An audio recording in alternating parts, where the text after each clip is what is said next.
ಎಲ್ಲರಿಗೂ ನಮಸ್ಕಾರ. ಸಮೃದ್ಧಿ ಅಡುಗೆ ಮನೆಗೆ ಸ್ವಾಗತ. ಈ ಬಿಸಿಲು ಕಾಲಕ್ಕೆ ದೇಹವನ್ನು ತಂಪಾಗಿ ಇಡುವಂಥ ಹೆಸರುಕಾಳು ಒಬ್ಬಟ್ಟನ್ನು ಹೇಗೆ ಮಾಡೋದು ಅಂತ ನಾನಿವತ್ತು ನಿಮಗೆ ತಿಳಿಸ್ಕೊಡ್ತೀನಿ. ಯಾರೆಲ್ಲ ನನ್ನ ಚಾನಲ್ನ ಫಸ್ಟ್ ಟೈಮ್ ನೋಡ್ತಿದ್ದೀರಾ ಸಬ್ಸ್ಕ್ರೈಬ್ ಮಾಡಿ, ವಿಡಿಯೋನ ಪೂರ್ತಿ ನೋಡಿ. ನಾನು ನಿಮಗೆ ಒಂದು ಯೂಸ್ಫುಲ್ ಆಗುವಂಥ ಒಂದು ಟಿಪ್ಸ್ನ ಕೊಡ್ತೀನಿ. ಬನ್ನಿ ಹಾಗಾದರೆ ಹೇಗೆ ಮಾಡೋದು. ಮೊದಲನೇದಾಗಿ ಒಂದು ಬೌಲ್ಗೆ 1.5 ಕಪ್ ಆಗುವಷ್ಟು ಮೈದಾ ಹಿಟ್ಟನ್ನು ತೊಗೊಳ್ತಿದ್ದೀನಿ. ನಿಮಗೆ ಕ್ವಾಂಟಿಟಿ ಇನ್ನೂ ಜಾಸ್ತಿ ಬೇಕಾದರೆ ನಾನು ಹೇಳೋ ಅಳತೆಯಲ್ಲಿ ಡಬಲ್ ಯೂಸ್ ಮಾಡ್ಕೊಳ್ಬೋದು. ಈಗ ಇದಕ್ಕೆ ಒಂದು ಅರ್ಧ ಟೇಬಲ್ ಸ್ಪೂನ್ ಆಗುವಷ್ಟು ಅರಿಶಿನ ಪುಡಿ ಹಾಗೆ ರುಚಿಗೆ ತಕ್ಕಷ್ಟು ಉಪ್ಪನ್ನು ಹಾಕ್ಕೊಂಡು ಈ ರೀತಿ ಮಿಕ್ಸ್ ಮಾಡ್ಕೊಳ್ಬೇಕು. ಸ್ವೀಟ್ಗೆ ಜಸ್ಟ್ ಒಂದು ಚಿಟಿಕೆ ಉಪ್ಪು ಹಾಕೋದ್ರಿಂದ ಅದರ ರುಚಿ ಹೆಚ್ಚಾಗುತ್ತೆ. ಈಗ ನೋಡಿ, ಸ್ವಲ್ಪನೇ ನೀರನ್ನು ಹಾಕ್ಕೊಂಡು ನಾವಿದನ್ನು ಮಿಕ್ಸ್ ಮಾಡ್ಕೊಳ್ಬೇಕು. ಸಾಫ್ಟಾಗಿ ಇರಬೇಕು ಮತ್ತು ತುಂಬ ಗಟ್ಟಿ ಇರಬಾರ್ದು. ಅದಕ್ಕೋಸ್ಕರ ಈ ರೀತಿ ಸ್ವಲ್ಪನೇ ನೀರನ್ನು ಹಾಕ್ಕೊಂಡು ಮಿಕ್ಸ್ ಮಾಡ್ಕೊಳ್ಬೇಕು. ನೋಡಿ, ಈ ರೀತಿ ಮಿಕ್ಸ್ ಮಾಡ್ಕೊಳ್ತಾ ಇದ್ದಾಗ ಅದರ ಒಂದು ಕನ್ಸಿಸ್ಟೆನ್ಸಿ ಗೊತ್ತಾಗುತ್ತೆ ಮತ್ತು ನಾವು ಎಷ್ಟು ನೀರು ಬೇಕು ಅನ್ನೋದು ನಮ್ಗೆ ಅಳತೆ ಗೊತ್ತಾಗುತ್ತೆ. ಅದರಿಂದ ಈ ರೀತಿ ಕೈಯಲ್ಲಿ ನೀಟಾಗಿ ಮಿಕ್ಸ್ ಮಾಡ್ಕೊಳ್ಬೇಕು. ನಾವು ಈ ಬೇಸಿಗೆ ಟೈಮಲ್ಲಿ ಈ ಥರ ಒಂದು ಒಬ್ಬಟ್ಟನ್ನು ಮಾಡಿಕೊಂಡು ತಿಂದರೆ ದೇಹಕ್ಕೂ ಕೂಡ ತಂಪಾಗಿರುತ್ತೆ ಮತ್ತು ಹೀಟ್ ಆಗೋದಿಲ್ಲ. ಬಾಡಿ ತುಂಬಾ ತಂಪಾಗಿರುತ್ತೆ. ಸೊ ಈಗ ಇದಕ್ಕೆ ನಾನು 1 ಟೇಬಲ್ ಸ್ಪೂನ್ ಆಗುವಷ್ಟು ಎಣ್ಣೆಯನ್ನು ತಗೊಂಡು ಈ ರೀತಿ ಮಿಕ್ಸ್ ಮಾಡ್ಕೊಳ್ತಿದ್ದೀನಿ. ಎಣ್ಣೆ ಹಾಕೋದ್ರಿಂದ ಹಿಟ್ಟು ಗಟ್ಟಿ ಆಗೋದಿಲ್ಲ ಮತ್ತು ಒಣಗಿರೋ ರೀತಿ ಇರೋದಿಲ್ಲ.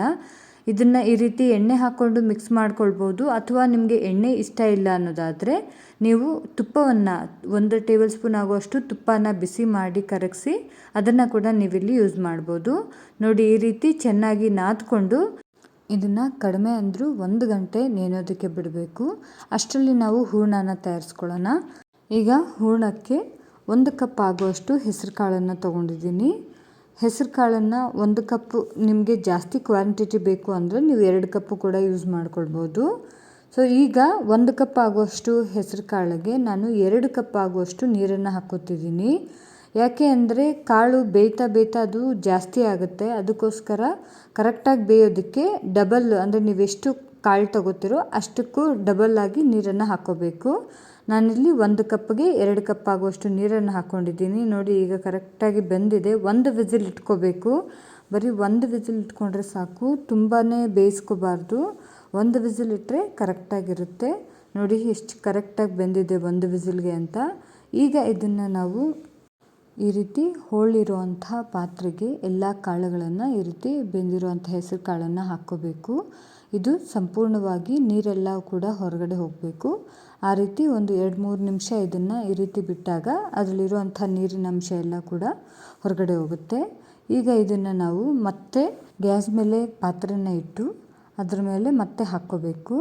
ನೋಡಿ, ಈ ರೀತಿ ಕಾಳುಗಳನ್ನು ನೀರೆಲ್ಲ ಹೊರಗಡೆ ಹೋದ್ಮೇಲೆ ಈ ಕಾಳುಗಳನ್ನು ಈ ರೀತಿ ಪಾತ್ರೆಗೆ ಹಾಕ್ಕೊಂಡು ಕಡಿಮೆ ಫ್ಲೇಮಲ್ಲಿ ನೀವು ಗ್ಯಾಸ್ನ ಆನ್ ಮಾಡ್ಕೋಬೇಕು. ಹೈ ಫ್ಲೇಮ್ ಇಡಬಾರ್ದು. ತುಂಬ ಕಡಿಮೆ ಫ್ಲೇಮಲ್ಲಿ ಇಟ್ಕೊಂಡು ಈ ರೀತಿ ಒಂದು ಸಲ ಮಿಕ್ಸ್ ಮಾಡ್ಕೊಳ್ಬೇಕು. ಇದಕ್ಕೆ ನಾನಿಲ್ಲಿ 1 ಕಪ್ ಆಗುವಷ್ಟು ಬೆಲ್ಲ ತಗೋತಿದ್ದೀನಿ. ಕರೆಕ್ಟಾಗಿ ಸರಿ ಹೋಗುತ್ತೆ. ನಿಮಗೆ ಸ್ವೀಟ್ ತುಂಬ ಬೇಕು ಅಂದಾಗ ಬೇಕಾದರೆ ನೀವು ಇನ್ನೂ ಒಂದು ಅರ್ಧ ಕಪ್ ಆಗೋಷ್ಟು ಯೂಸ್ ಮಾಡ್ಕೊಳ್ಬೋದು. ಈ ರೀತಿ ಬೆಲ್ಲನ ಹಾಕ್ಕೊಂಡು ಮಿಕ್ಸ್ ಮಾಡಬೇಕು. ನೋಡಿ, ಬೆಲ್ಲ ಪೂರ್ತಿ ಕರಗೋವಷ್ಟರೊಳಗಡೆ ಅದರಲ್ಲೇ ನೀರಿನ ಅಂಶ ಎಲ್ಲ ಬಿಟ್ಟಿರುತ್ತೆ. ಅದರಿಂದ ನೀರೇನು ಹಾಕ್ಕೊಳ್ಳದೆ ಈ ರೀತಿ ನಾವು ಮಿಕ್ಸ್ ಮಾಡ್ಕೊಳ್ಬೇಕು. ಇದಕ್ಕೆ ನೀವು ಹಸಿ ಕೊಬ್ಬರಿ ಇದ್ದರೆ ಅದನ್ನು ಚೆನ್ನಾಗಿ ತುರಿದು ಕೂಡ ಹಾಕ್ಕೋಬೋದು. ಈಗ ನೋಡಿ, 2 ಏಲಕ್ಕಿನ ಹಾಕ್ಕೊಳ್ತಿದ್ದೀನಿ. ಅಥವಾ ನಿಮ್ಮ ಹತ್ರ ಏಲಕ್ಕಿ ಪೌಡರ್ ಇದ್ದರೆ ಅದನ್ನು ಕೂಡ ಯೂಸ್ ಮಾಡ್ಕೊಳ್ಬೋದು.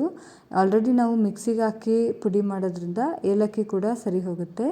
ನೋಡಿ, ಈ ರೀತಿ ಮಿಕ್ಸ್ ಮಾಡಿಕೊಂಡು ಚೆನ್ನಾಗಿ ಇದನ್ನು ಆರೋದಕ್ಕೆ ಬಿಡಬೇಕು. ಚೆನ್ನಾಗಿ ಆರಿದ ನಂತರ ನಾವೀಗ ಇದನ್ನು ಮಿಕ್ಸಿ ಜಾರ್ಗೆ ಹಾಕ್ಕೊಂಡು ನುಣ್ಣಗೆ ಪೇಸ್ಟ್ ರೀತಿ ಮಾಡ್ಕೊಳ್ಬೇಕು. ಮತ್ತು ಈ ಒಂದು ಕಾಳನ್ನು ನಾವು ಮಿಕ್ಸಿ ಜಾರ್ಗೆ ಹಾಕ್ಕೊಂಡಾಗ ಯಾವುದೇ ಕಾರಣಕ್ಕೂ ನೀರನ್ನು ಹಾಕ್ಕೋಬಾರ್ದು. ಆಲ್ರೆಡಿ ಬೆಲ್ಲದಲ್ಲಿ ನೀರಿರುತ್ತೆ. ಸೊ ನಮಗೆ ತುಂಬ ಗಟ್ಟಿಯಾಗಿ ಉಂಡೆ ಕಟ್ಟೋದಕ್ಕೆ ಬೇಕಾಗಿರೋದ್ರಿಂದ ನಾವು ನೀರನ್ನು ಹಾಕದೆ ಈ ಒಂದು ಮಿಶ್ರಣವನ್ನು ಮಿಕ್ಸಿ ಜಾರ್ಗೆ ಹಾಕ್ಕೋಬೇಕು. ನೋಡಿ, ಮಿಕ್ಸಿ ಜಾರ್ಗೆ ಹಾಕ್ಕೊಂಡಾಗ ನೋಡ್ಬೋದು.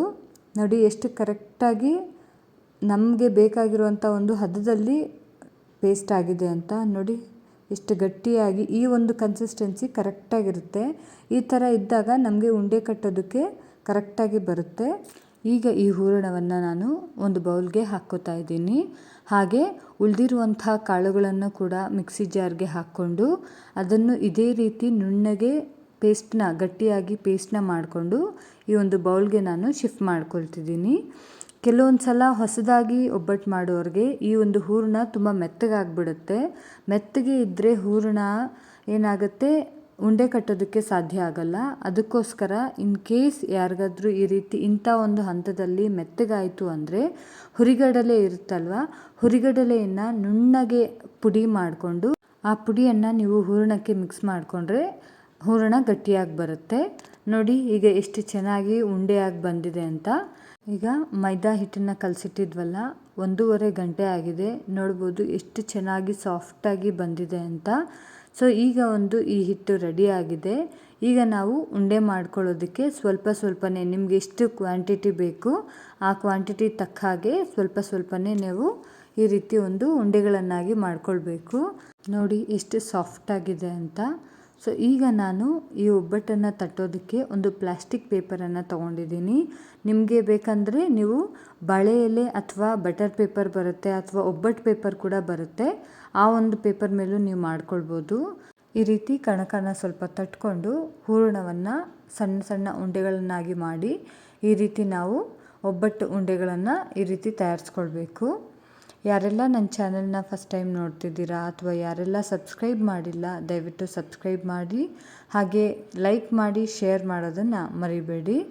ಈ ರೀತಿ ನೋಡಿ, ನಿಮಗೆ ಎಷ್ಟು ಅಳತೆ ಬೇಕೋ ಅಷ್ಟು ಅಳತೆಯಲ್ಲಿ ನಾವು ಉಂಡೆಗಳನ್ನು ತಯಾರಿಸ್ಕೊಳ್ಬೇಕು. ನೋಡಿ ಕರೆಕ್ಟಾಗಿ ಈ ಉಂಡೆಗಳು ತಯಾರಾಗಿದೆ. ಈಗ ನಾವು ಒಬ್ಬಟ್ಟನ್ನು ತಟ್ಕೊಳ್ಳೋಣ. ಈ ರೀತಿ ಕೈಯಲ್ಲೇ ತಟ್ಕೊಂಡ್ರೆ ಸಾಕು, ಕರೆಕ್ಟಾಗಿ ನಮಗೆ ಬೇಕಾಗಿರುವಂಥ ಒಂದು ಶೇಪಲ್ಲಿ ನಾವು ಆರಾಮಾಗಿ ತಟ್ಕೊಳ್ಬೋದು. ಈಗ ಹೆಂಚನ್ನು ಕಾಯೋದಕ್ಕೆ ಇಟ್ಟಿದ್ದೆ. ಈಗ ಒಬ್ಬಟ್ಟನ್ನು ಏನು ತಟ್ಕೊಂಡಿದ್ದೆ ಅದನ್ನು ನಾನು ಹೆಂಚು ಮೇಲೆ ಹಾಕ್ಕೋತಾ ಇದ್ದೀನಿ. ನೋಡಿ ಎಷ್ಟು ಕರೆಕ್ಟಾಗಿ ಬಂದಿದೆ ಅಂತ. ಇದನ್ನು ಎರಡೂ ಕಡೆ ಸರಿಯಾಗಿ ನಾವು ಬೇಯಿಸ್ಕೊಳ್ಬೇಕು. ಈ ಬಿಸಿಲು ಕಾಲದಲ್ಲಿ ಏನು ತಿಂದರೂ ಕೂಡ ಹೀಟ್ ಆಗ್ತಾ ಇರುತ್ತೆ. ಈ ಹೆಸರು ಕಾಳು ದೇಹಕ್ಕೆ ತುಂಬ ತಂಪಾಗಿರೋದ್ರಿಂದ ಈ ಬಿಸಿಲಿಗೆ ಖಂಡಿತ ಒಳ್ಳೆ ರೆಸಿಪಿ ಆಗುತ್ತೆ. ಮತ್ತು ಹೆಸರು ಕಾಳಿನ ರೆಸಿಪೀಸ್ ನಿಮಗೆ ಇನ್ನೂ ಬೇಕು ಅಂದರೆ ಯಾವ್ಯಾವ ರೆಸಿಪಿ ಬೇಕು ಅಂತ ಕಮೆಂಟ್ ಮಾಡಿ, ಖಂಡಿತ ನಾನು ಮಾಡಿ ಹಾಕ್ತೀನಿ. ನೋಡಿ ಈ ರೀತಿ ಎರಡೂ ಕಡೆ ನಾವು ಬೇಯಿಸ್ಕೊಳ್ಬೇಕು. ಈ ರೀತಿ ಎರಡೂ ಕಡೆ ಚೆನ್ನಾಗಿ ಬೇಯಿಸ್ಕೊಂಡ್ರೆ ನೋಡಿ ಎಷ್ಟು ಚೆನ್ನಾಗಿ ಉಬ್ಬಿ ಕೂಡ ಬರ್ತಾ ಇದೆ ಅಂತ. ಸೊ ಈ ರೀತಿ ನಾವು ನೀಟಾಗಿ ಬೇಯಿಸ್ಕೊಂಡ್ರೆ ನಿಮಗೆ ಸಾಫ್ಟ್ ಆದಂತಹ ರುಚಿಯಾದಂತಹ ಹೆಸರು ಕಾಳಿನ ಒಬ್ಬಟ್ಟು ರೆಡಿಯಾಗಿದೆ. ಸಬ್ಸ್ಕ್ರೈಬ್ ಮಾಡಿ, ಹೇಗಿತ್ತು ಅಂತ ಕಮೆಂಟ್ ಮಾಡಿ. ಧನ್ಯವಾದಗಳು.